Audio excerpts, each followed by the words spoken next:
So, babalatan natin yan siya, guys. Paano ba yung balat niya? Kasi masyado makapal yung balat niya.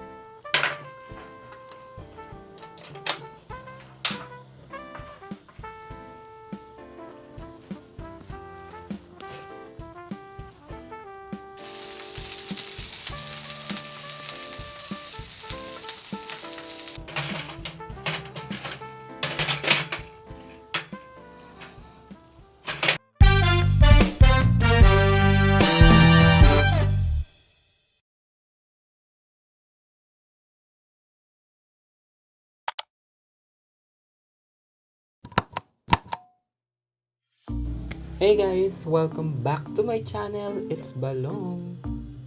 So welcome back to my channel, guys. Welcome to another episode of Cook with Me.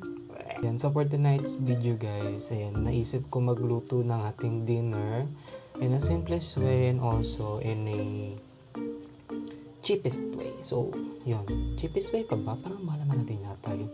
So, yun, tonight, magluluto tayo ng sizzling hotdog. So, kulang-kulang ako sa ingredients, pero this way is para mas makita natin kung ano mga available ingredients natin na pwede natin gawin kapag wala ito sa kapag kulang, or kung may mga kinulang tayo, di kaya wala yung mga binibilhan natin. So, alternate akong ginawa, and napagtanto ko naman din na carry siya. Bumili ako ng 2 pirasong hotdog, guys. Defrost na yan siya kanina pa.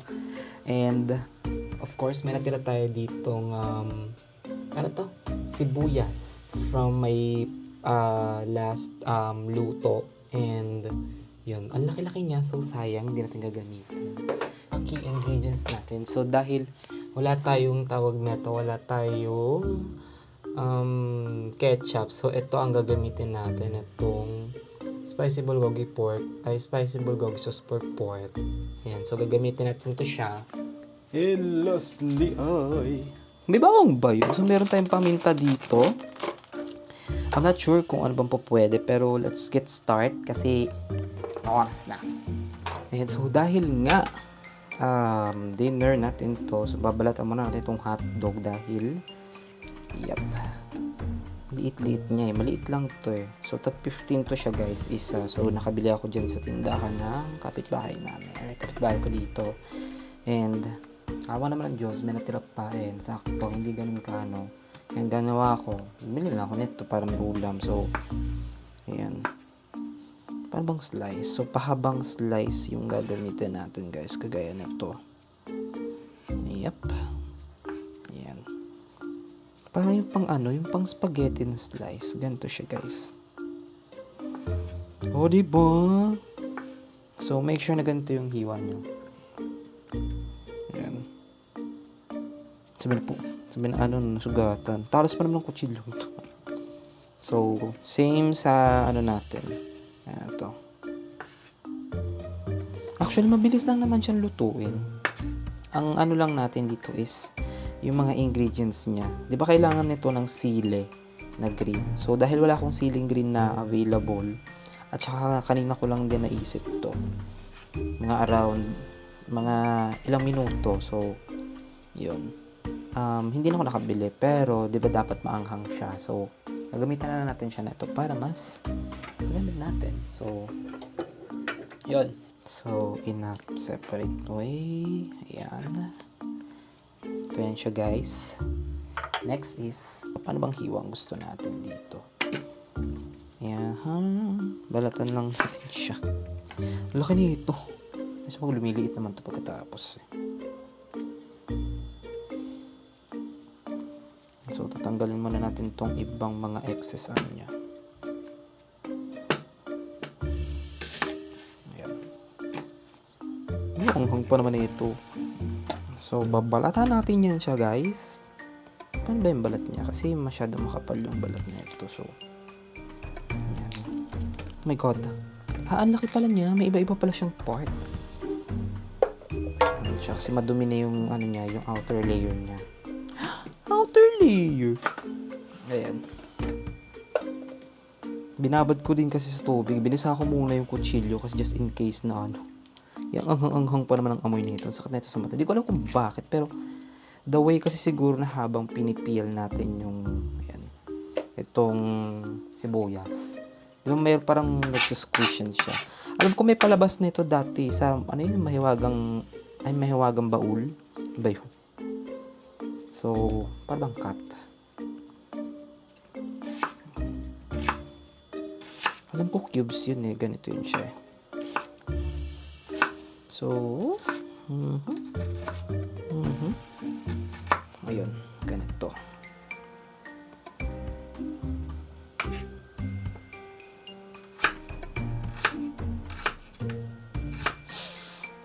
Ay, iyak na ako. Ganito siya, guys.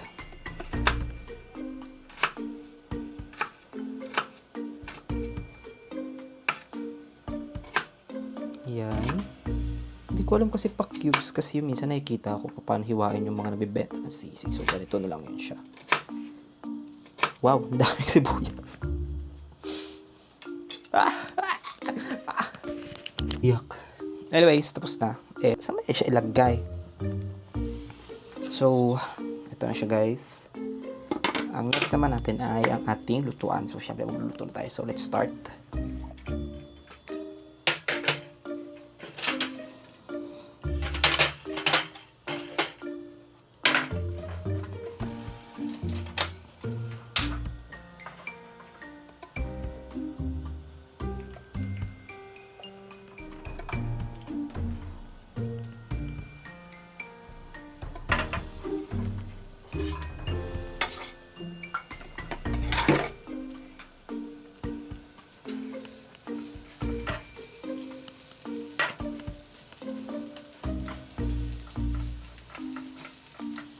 Ay, magsik.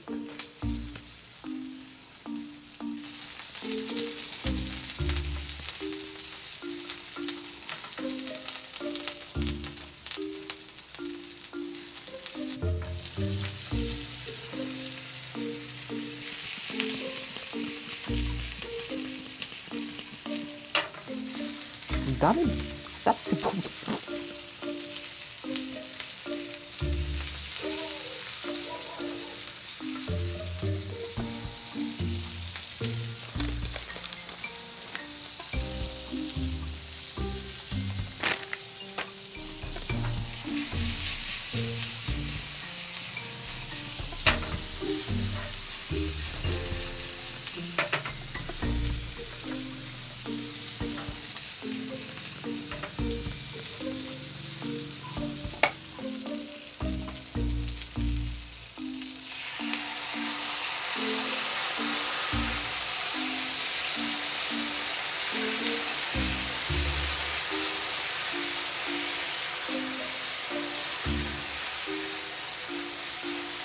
So, dahil maanghang siya, guys, konti lang. And, let's just wait to cook it well.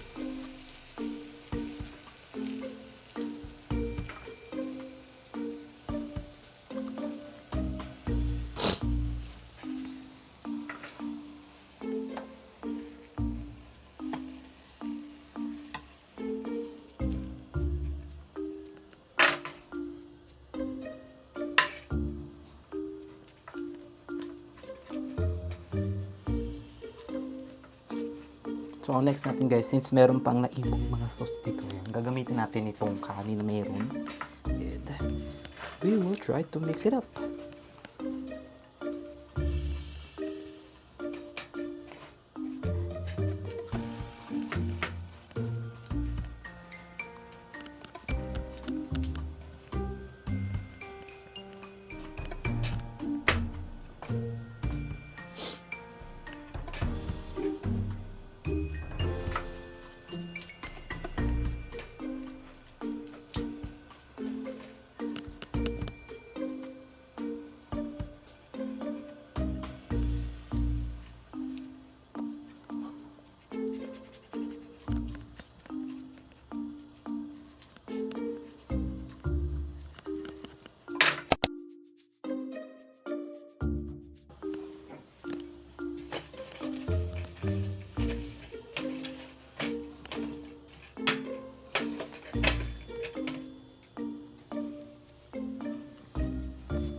So, yun lang guys. Tapos na ang ating, ano bang title ko na ito?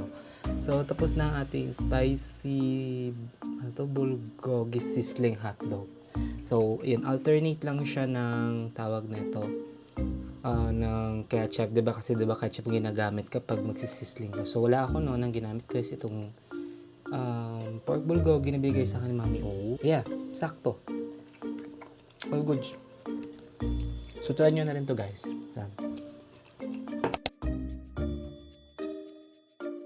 So, yun lang guys ang ating Cook With Me edition sa gabing ito. And, ayan. So, marami pa tayo naiisip. Marami pa ako naiisip na way kung paano lutuin to. And, isa sa mga dahilan or isa sa mga way na niluto ko itong hotdog is itong sizzling na to dahil nga never pa ako nagluto nito. And, tawag na ito, never pa akong luto din sa bahay ever since. So this is my first time to try, and yeah, so far maganda naman ang kinalabasan niya. And yan, thank you so much guys for joining this vlog for tonight. And yes, hopefully magkaroon pa tayo ng ibang mga luto serye na gaganapin din dito sa bahay. So ayan, abangan nyo pa ang mga susunod na cooking vlogs na gagawin ko dito sa aking channel. Yes, gagawa pa tayo ng mga affordable and also easy way na lutuin na pwede natin gawin sa gabing ito.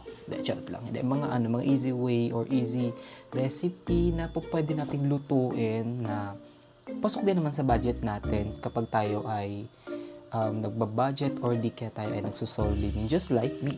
So, yun lang. Maraming salamat and mas muli, paalam!